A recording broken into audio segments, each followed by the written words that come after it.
Welcome back to the Berg Podcast. Thanks for joining us today.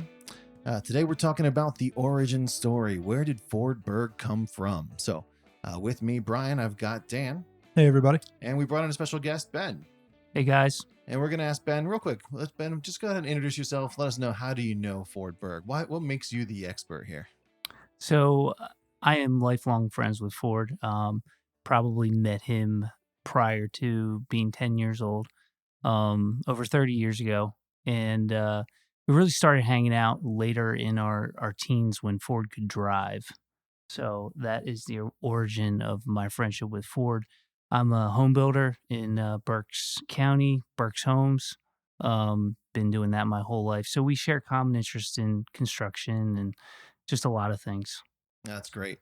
So Ford's not a big talker. Most of us who know him, he kind of keeps his private life to himself. And as we've gotten into this podcast, it's been interesting, right? Because we pull little bits and pieces out of Ford's history sometimes. He talks about his family experience, growing up young, being in a skid loader or in a one of those baby Bjorns on his mom while she's helping his dad cut down trees and stuff.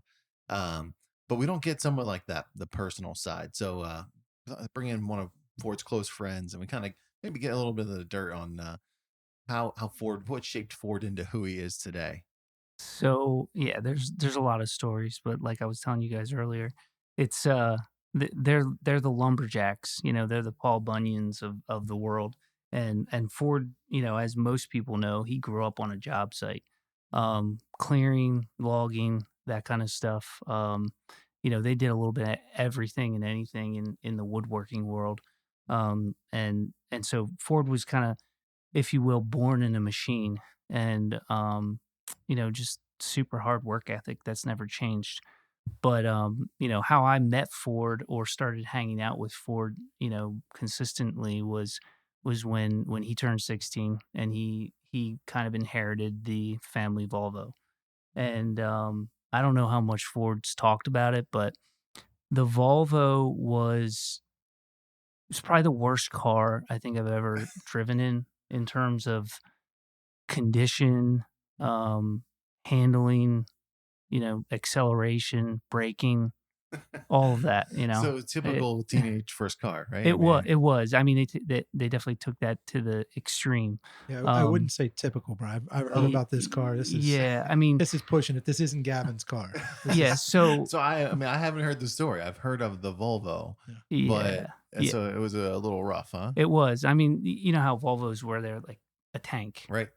So, looking at it from the outside, it's a giant, like a Cadillac, like a billion pounds, no steering, and then just the interior was just something to behold. The whole the ceiling falling down, and the I don't even know if you would call it leather, the vinyl that was completely torn up, as if somebody took a chainsaw to it, which they might have with knowing the Bergs, but like just this styrofoam falling out, and like clear tape, plastic tape, and he had a tape deck, of course, no CD, right.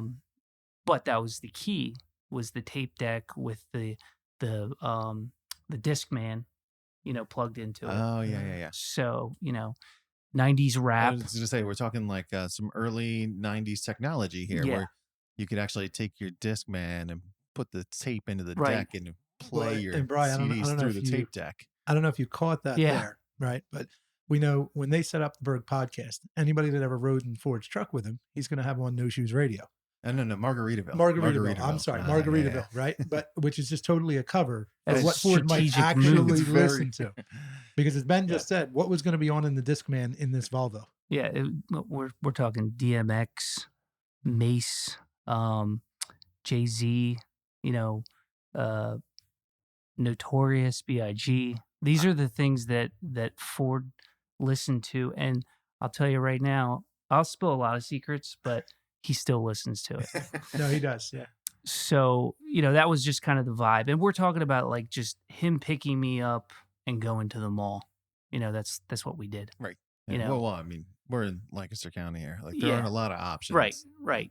So, ironically, like we discussed, he lives in my childhood home now. So, you know, it was him driving from Bowmansville or wherever they lived, coming to pick me up and then going to King of Prussia, Exton, or the Berkshire Mall in Berks County. So we just spent a lot of time together.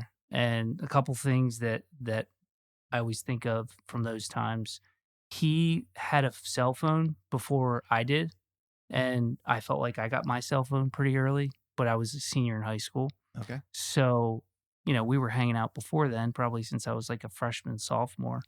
And he had a cell phone, like, I mean, as soon as he could drive. And that was definitely not like mom and dad approved, but he had one. Yeah. Ford likes the gadgets. He loves the technology. gadgets. Yeah. So he was the first person I knew that just was a regular guy that had a cell phone. Like there was no reason to have a cell phone. Yeah. So yeah, you could call him on his cell phone. I could only, call from my house phone, but you could call Ford. And so there was something about that was kind of cool too. So this is how he gained his popularity. Yeah. Right. I mean, he's got the a Volvo car and a phone and a cell phone. Yeah. Yeah. All right. I see it He's now. actually like an early Uber, if you think about it. That's what he kind of is, right? Like, you call him and he picks you up. He picks you up. I'll be there in 8 minutes. Yeah, and he loved it. Yeah. Yeah. I mean, that was the best. I mean, he's a year older than me, so I had my license soon enough, but he was the driver most of the time. Even after I could drive, he would still, he'd love the excuse to, hey, I got to go pick up Ben. And I'm like, I mean, I can drive, but he would come get me and we would go somewhere. So we can go from there. We can take that a little further. So you and Ford start out, he has a license, he has a cell phone, he's driving around, going to the mall and everything. And I can sort of like lead the witness here because I know some of these stories from the outside. Now you graduate from high school, Ford graduates from high school. The relationship continues where you guys continue to hang out more and more. Yeah. Yeah. So I graduated high school. He's a year older. So he went to Temple his freshman year. So I was still a senior. He lived down there. And at that point, we can talk a little bit about work. He worked like a maniac. I mean, he was homeschooled, so he's always working, high school, middle school, elementary school. But he was always working in high school, that always for the parents. And then when he went to Temple, he started working for a hardscaper in South Jersey. So he would drive down there, and I think he set it up so his classes were kind of like Monday, Wednesday, Friday, or he always had a day off during the week so he could work full time or for a full day, and then weekends and stuff. And so that's from what I remember, that was like his freshman year. And then I went after I graduated his sophomore year, my freshman year at Drexel. And, so we obviously hung out because we were both down in Philly. And that was when I believe he started with the perks, and at that point, we were doing them manually, I mean, you still do, but, it wasn't stormwater perks. It was septics. And so he was, he was doing a lot of work, and that was the height of the housing boom. And so he was doing his, class every other day type thing. And he was working just as much as he was going to school. Sure. Constantly driving in and out of the city. And then, he got me involved too, because I was like, I like to work too. And you like to make money also. I like to make money. Yes. Yeah. So Ford, I'll give you a little insight into Ford. It's kind of interesting. Ford loves to make money, but he loves the work just as much as the money. Right. A lot of business owners. You enjoy what you do just as much as the success you see from it. So here's a funny story.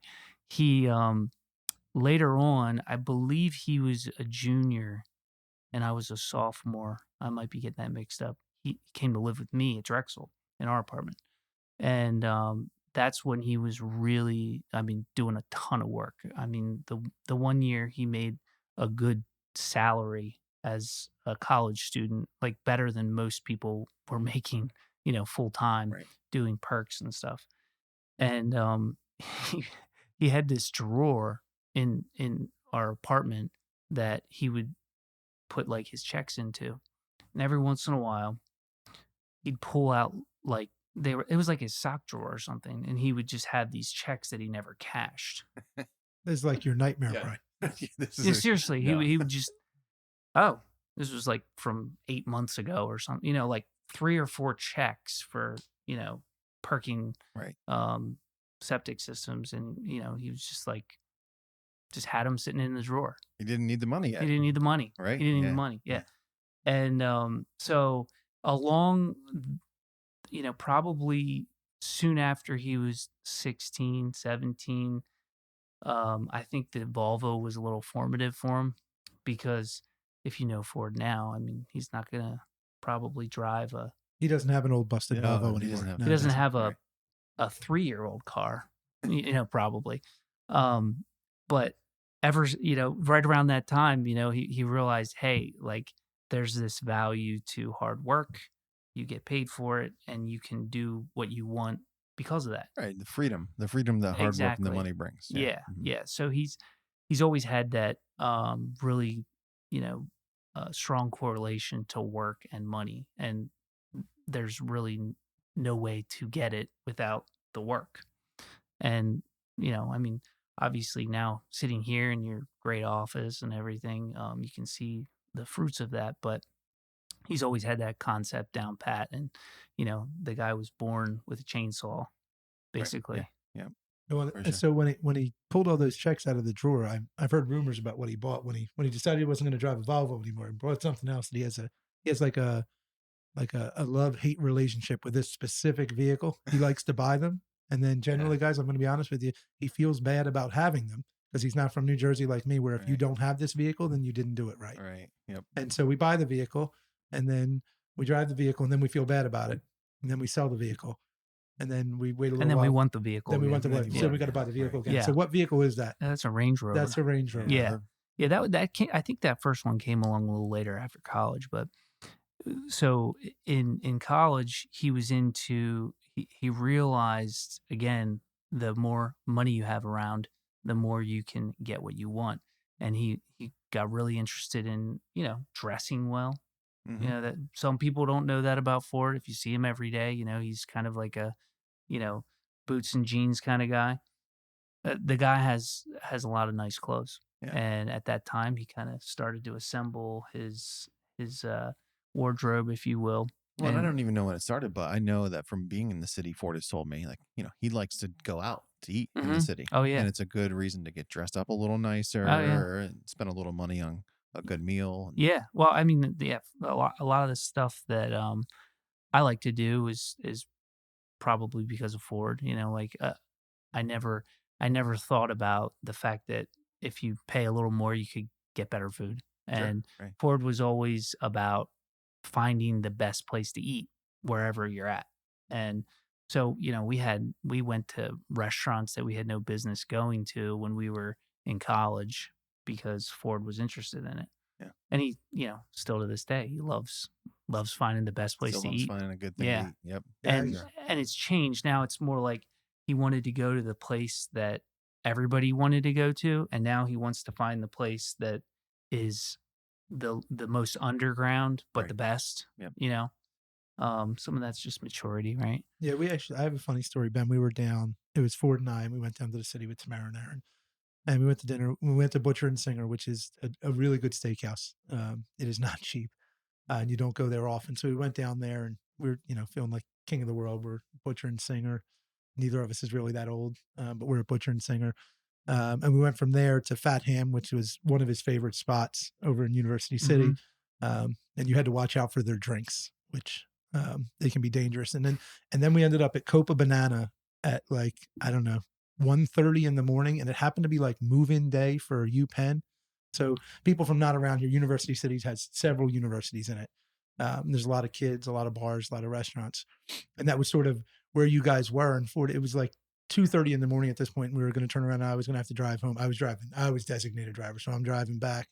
And I said, that was a that was a steep slope there. We started at Butcher and Singer and ended at Copa. Like, it's completely backwards. You normally, like a kid, it's going to be 21 because that way you could be legal age and be a Copa Banana. And then, maybe you work your way up in your mid 20s and then you hang out at the Fat Ham and then you have some money at some point in your life and you go to Butcher and Singer. But it was one night and it was completely backwards. You went, from the top to the bottom. Yeah, top to the bottom. Yeah, okay. Yeah, no. Interesting. Ford's got a lot of range like that. Well, yeah. Like he can enjoy anything. As long as the food's good or the vibe or he's got his Good specific people watching reasons. too. Yes, I've learned that about Ford. If there's good people watching, he'll hang out. exactly. Yeah, you got to be a lot of people around.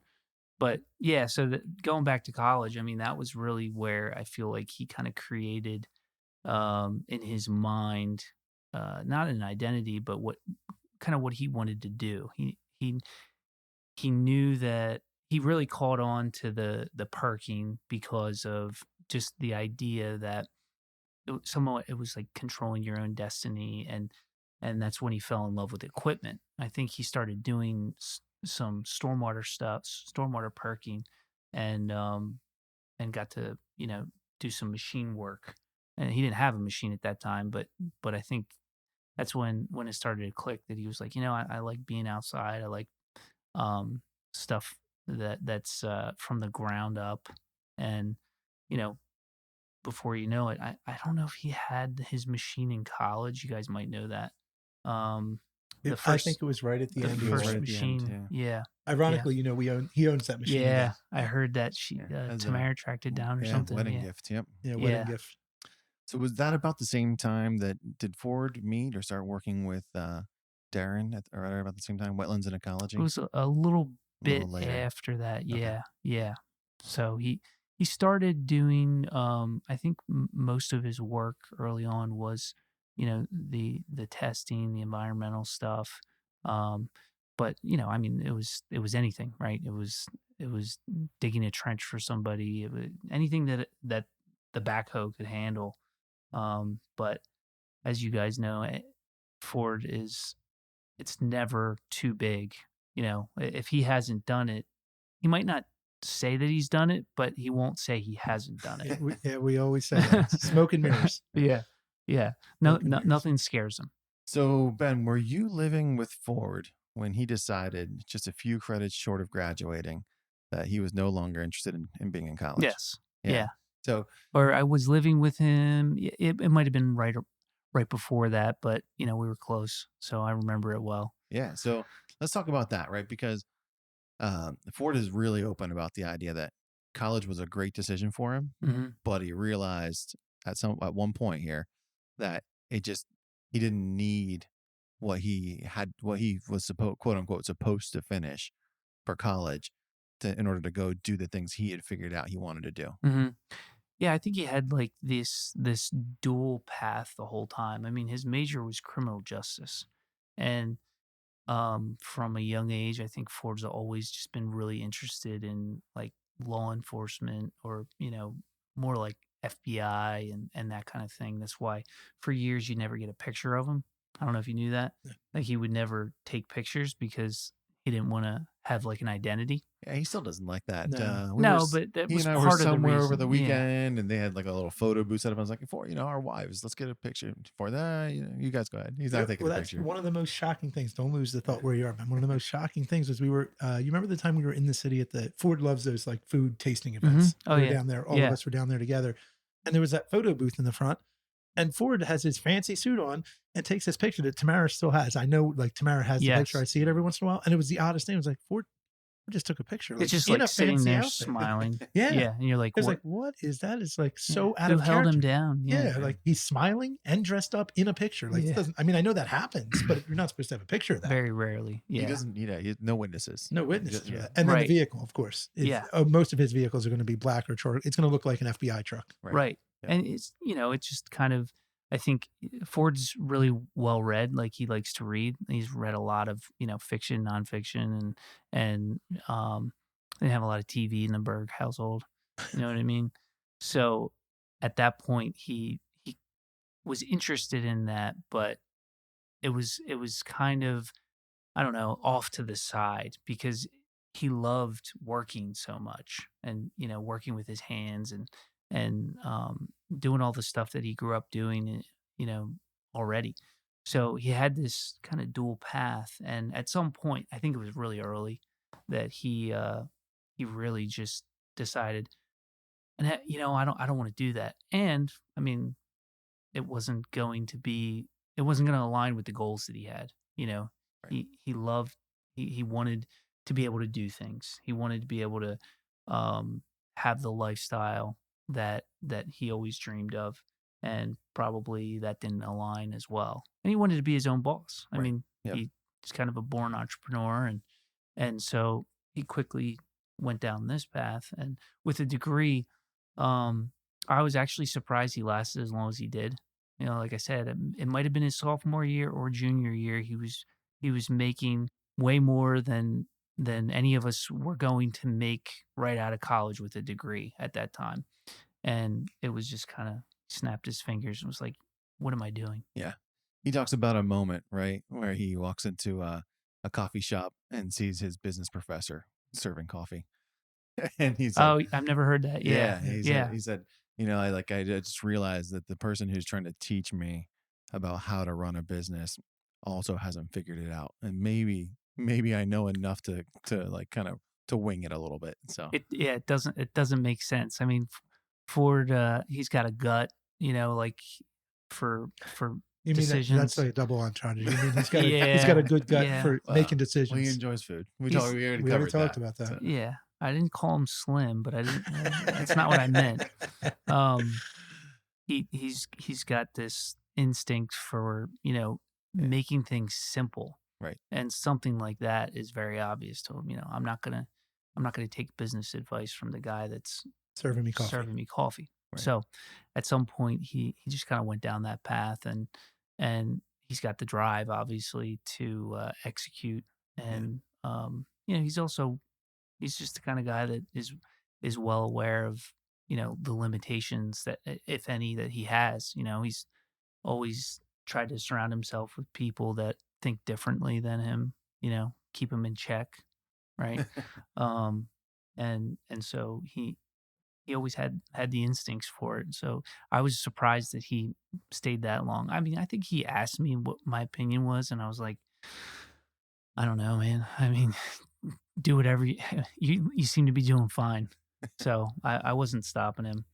Yeah. So from there, we can jump forward sort of, because then where I actually meet Ben is on a snow site. Because then, Ford, as Ben said, Ford would go out and he looks at every opportunity as an opportunity, just what it is. Like it's one of the places we're similar. And we always say, we have an analogy around here that if you picture like the Amish farmer with the two mules dragging him, Ford and I are the mules dragging Brian through the mud. And Brian's Just trying to say like, keep us going in the right direction. just keep them going in the right direction. And we're just going to keep pulling. So what I remember as we get to the snow thing, when Ben would be there, as Ford pulls up, and I really, genuinely probably should not have had the responsibility I had. And we met with Rob Grafe. And so Grafe's this like just regular guy who you'd think nothing of him. He's an old, like burned out surfer looking guy. And he knows a lot more than most people realize he knows. He knows everybody. He's had his business as big as he wanted. So I run Grafe around first at this site, and Grafe says, "So what's your plan?" I said, "Well, I'm told it's going to snow. We're going to clear the snow. We're going to, everybody get back to work tomorrow." And he just laughed at me. And then Ford comes in, and Ford had a nice new truck he had bought and had a tailgate spreader.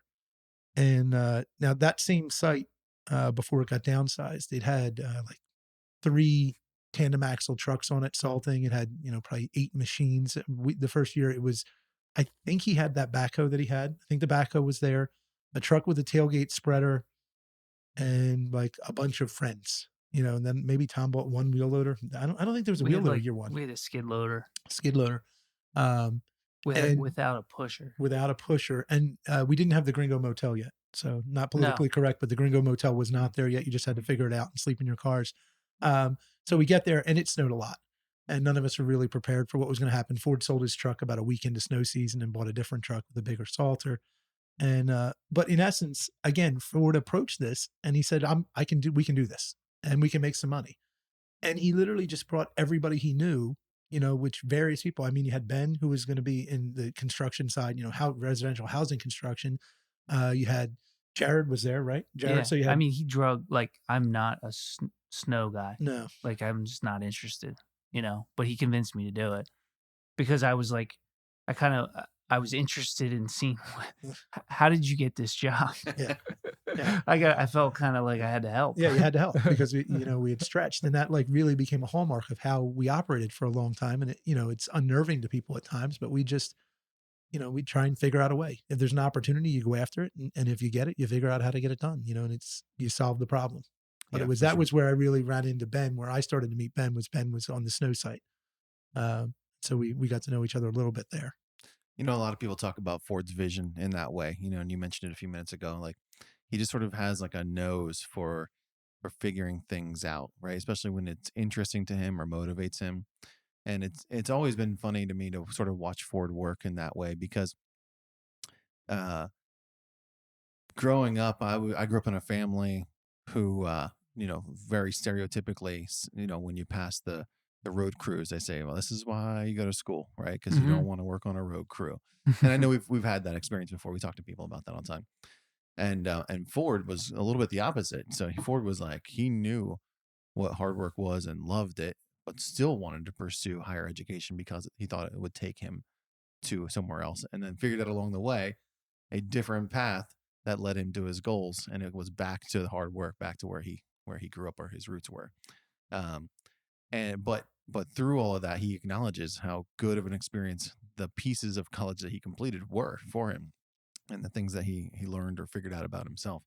So it's always interesting to watch Ford work, because he sort of has this, we call it vision, but this vision for what he believes things can be, and then backfills the puzzle pieces until it looks the right way. Yep. And in some sense, especially for, I know Dan, we've talked about it, you and I, that sort of defines our relationships with Ford. He sort of, became part of the vision at one point. He kind of built us as pieces of the puzzle to what he was trying to accomplish. Yeah. And he was already down the road, with his dreams, and then realized what he needed, afterwards. Yeah. And that's just what he does, figure it out later. Yep. Is really, action, is actions speak louder than words. And that's kind of Ford. Yeah. And in the same way, he's always chased things that he didn't necessarily know how to accomplish or do, but he knew it would be the next thing he wanted to pursue to get to the thing behind it. Yep. We talk a little bit about landfill in that way. Snow is a great example of that. These jobs where he knew where he wanted to go, so he took a big bite, leapt a little bit, maybe head first at times, but then backfilled the pieces to make sure that that it would be accomplished in the way that he wanted to put his name on and be proud of. So. Yeah, it was, and we've talked about this piece of it before, that we've become big with predictive index, and that Ford has it from before you and I were with the company, before we did it. And Ford changed. Like Ford's predictive index when he first did it is very similar to mine.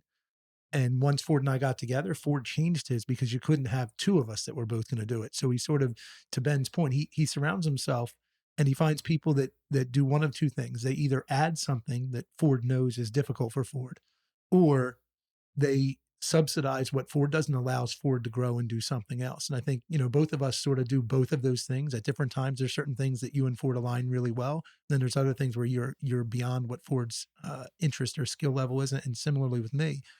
And that is something he has done. That's part of his vision. It's not just that he says, let's go do landfills, because it wasn't that simple. That's not how we did it. It was almost that there was no other choice. Like it was so obviously the answer that we should go do a landfill that we just went and did it. It was so obviously the answer back in 13 when we went after Merck. It was so obvious that that's the next thing we should do until we got there. And then we're like, okay, you couldn't even rent enough equipment to do this job. And the Merck one, I always say I left Glaxo at like 1 a.m. on a Tuesday because he said, hey, come help me here. And I went home again like 3 months later. You know what I mean? Like because all of a sudden it was like, whoa, this is a really big site. Like this is bigger than anything we've ever imagined. And we had driven around, we looked at it, but it was like looking at it with rosy colored glasses. And then all of a sudden you're in it and it's snowing. And you're like, wait a minute, we are not And we at got all prepared to do we this. got some big snows that year. Yeah, that was Remember that mountain in Yes. the parking lot? Yeah, oh, I think yeah. it melted in May or Yeah, something. it was bad. There was a car. Remember that? There was a car underneath of that mountain. Somebody just abandoned their car and the mountain just got absorbed. Just Yeah. piled the snow. I mean, we could talk about Merck. Merck could be its own podcast. I mean, you remember? Yeah. Well, I feel like this one could go on for a while too. Yeah. So maybe we should tie it together here. Yeah. But I mean, we kind of covered a big spectrum. We went from baby in a skid loader, carrying chainsaws in his Volvo, listening to 90s rap, dressing fancy in college, to figuring out that he just plain old liked hard work and the things that it afforded him to do. So there's probably an origin story part 2 coming at some point, I would imagine. Have plenty of stories to tell. But thank you, Ben, so much for joining us. We appreciate your time today. Absolutely. And Thanks for having me. we look forward to catching you guys on another podcast. Have a good one.